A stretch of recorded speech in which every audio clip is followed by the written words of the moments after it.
Welcome to this explainer. If you're an overwhelmed parent who feels like you're just constantly battling meltdowns, rushing from one thing to the next, and wondering why your kid just can't seem to settle down at the end of the day, well, you're in exactly the right place. Today, we're going to look at a completely different, totally sustainable way to bring true peace back into your home. We're exploring how to raise a calm kid in a loud world, and we're doing it by looking at 3 ancient foundational Japanese practices that entirely shift how we view childhood anxiety and behavior. Okay, let's dive into this. Picture the typical Western morning, right? A child wakes up to a blaring alarm, eats breakfast with a bright screen literally 3 feet from their face, gets rushed to the car, rushed to school, rushed through lunch, then an after-school activity, and finally rushed back home. Then, we just hand them a tablet to keep them quiet while we rush through dinner, rush them into pajamas, and demand that they immediately go to sleep. And then we wonder why they can't calm down. Now contrast that with a completely different morning in Kyoto. A child opens her eyes. There's no alarm, the room is quiet, sunlight is just moving slowly across a paper screen. She lies still for a moment, just listening to the birds outside. When she walks to the kitchen, her mother is making rice and nobody is speaking. The morning begins in absolute silence. Now that child is not going to melt down today. And it's not because she's naturally calmer, and it's definitely not simply because she's Japanese. It's because the world around her was built to protect something that the typical Western environment is pretty much destroying minute by minute. So here is our roadmap for today. Number 1, the myth of tot calm. Number 2, Shizukasa, the art of quiet. Number 3, ma, the space between. Number 4, enin, borrowing your calm. And finally, number 5, becoming the lantern. Let's get right into section 1, the myth of tot calm, and exactly why those apps and coloring books just kind of fail. We really need to debunk this idea that tranquility can somehow be purchased or forced onto a deeply overwhelmed kid. Now, what's really interesting about this whole Western toolkit is that we throw all these modern fixes at kids mid-meltdown, right? Mindfulness coloring books, bedtime meditation apps, toddler yoga, or, the desperate parenting classic, yelling, "Take a deep breath," while we ourselves are actively hyperventilating. But honestly, none of it works. Why? Because the actual environment they're living in is stealing their calm way faster than these little interventions can ever rebuild it. You cannot teach someone to swim while someone else is holding them underwater. I really want you to let that powerful metaphor sink in for a second. Trying to teach calm to a child whose entire environment is screaming at them, it's exactly like trying to teach someone to swim while holding them underwater. The lesson itself is entirely correct. Breathing exercises are fantastic, but the conditions you're trying to teach them in make it absolutely impossible for the child to actually learn. Grasping this requires a fundamental shift in how we look at things. Calm is an environment. It is not a personality trait your child is just born with or without. Japanese parents do not actively teach calm. They don't constantly talk about it, and they definitely don't buy products promising it. Instead, they build a world where calm is the natural, inevitable result of how the day is designed. The child simply is calm because nothing in their world is actively stealing it from them. Let's move to section 2 and see how this builds. Shizukasa, the art of quiet. It's the presence of peace, not just the absence of sound. This is where we shift from philosophy into actual daily design. Our first foundational practice is called Shizukasa. It translates to the art of quiet. But notice, I didn't say silence. Silence is simply the absence of sound. Quiet in this context is the actual presence of peace.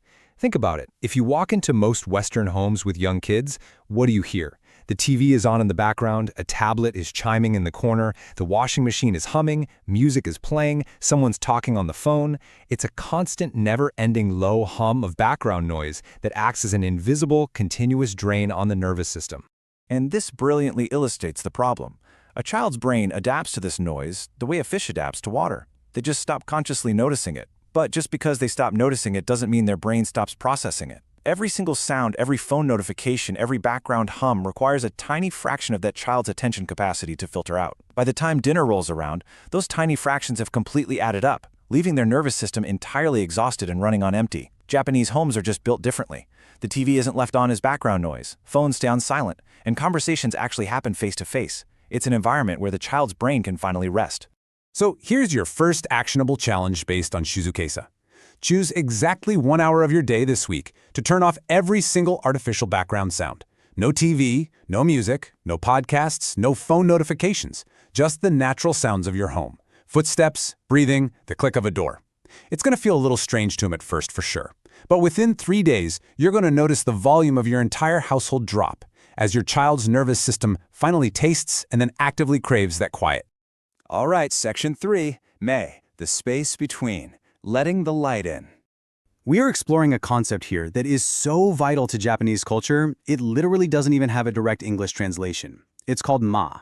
Ma represents the space between things. It's the pause between notes in music, the empty wall in a room, the silence between two sentences, or the gap between one activity and the next. In the West, let's be honest, we are terrified of empty space. We instantly fill every single gap. Lunch finishes, immediately there's an activity. Activity ends, immediately a screen. Screen off, immediately a bath. But Japanese parents intentionally design ma into the everyday. It's much the way a skilled architect intentionally designs windows into a building. It's not wasted space. It's the exact thing needed to let the light in. Think about this highly visceral metaphor. A day without ma is like a meal without chewing. You can swallow absolutely everything, but nothing gets digested. Without these empty, unstructured minutes, a child's brain simply cannot digest the day's events. Those undigested moments build up quietly until they overflow. By providing space, you're allowing their emotions to process and their nervous system to settle back to baseline before you ask them to do something new. Here is your second challenge for the week. Try building just 15 minutes of absolutely nothing into your child's day. Just insert this gap right between school and the next activity. No screens, no games, no instructions. Literally just 15 minutes of space. Let them sit, let them wander around, let them stare out a window. If you do this, you will watch those notorious afternoon meltdowns naturally begin to fade away. And it's not because you fixed the meltdown, but because you gave their nervous system room to breathe before it broke. Moving into section 4, Initian, borrowing your calm. This is the science of co-regulation. This is where we shift the focus entirely over to the parent. So, the crucial point is understanding a nin. A nin is that deep, bone-level feeling of emotional safety. It's the biological reality of knowing, without a single word being spoken, that the person beside you is perfectly steady.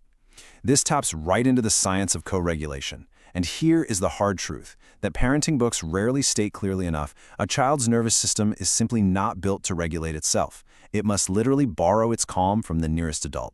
You, my friend, are a human broadcasting tower. Your body is broadcasting your internal emotional state every single second on a frequency that your kids just cannot turn off. When you're rushing around, your child's heart rate naturally rises. When you're scrolling on your phone with tight shoulders or taking shallow breaths, your child's nervous system reads that signal as pure anxiety and mirrors it right back. When a Japanese mother sits with her child, she isn't performing. She isn't pretending to be calm. She has built a day that allows her to actually be calm. The reality is you simply cannot give your child a sense of peace that you don't possess yourself. So for your third challenge, the focus is 100% on you. Find just 5 minutes a day to sit genuinely still. Do not perform calm. Do not pretend. Just actually be calm. Sit and breathe slowly with nothing in your hands and absolutely nothing being asked of you. Those 5 minutes will fundamentally change your body's biological broadcast. And guess what? Your child is going to hear that new steady signal before you even open your mouth. And that brings us to section 5, becoming the lantern, protecting the flame. Let's bring everything we've talked about together into one cohesive, highly sustainable philosophy for your household. To summarize our 3 practices, Shizukesa means protecting the quiet and turning down that artificial noise. Mop means building the space between activities to let their little brains digest the day, and Anin means settling yourself first so your child has a steady presence to borrow from. Notice something? Not a single one of these steps requires downloading an app, reading a giant textbook, or spending a single dollar. But they do require something much, much harder.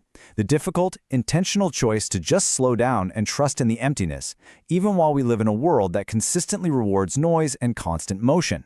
Ultimately, calm isn't something you find or force. It's something you protect. Think of your child's innate sense of calm as a flame. The wind of the modern, noisy world is always going to blow. Your job as a parent isn't to try and stop the wind. You literally can't. Your job is to be the lantern. Your job is to build a shelter around that flame so it can burn brightly and steadily, no matter what craziness is happening outside. I want to leave you with this provocative final question for our 7-day challenge. Which practice will you choose for the next 7 days? Will you commit to the 1 hour's quiet, the 15 minutes of space, or the 5 minutes of personal stillness? You only need to pick one to start. Choose one, stick with it for a week, and just watch how the very air in your home begins to transform. Thanks so much for joining me for this explainer. Until next time, be patient, be present, and trust the quiet.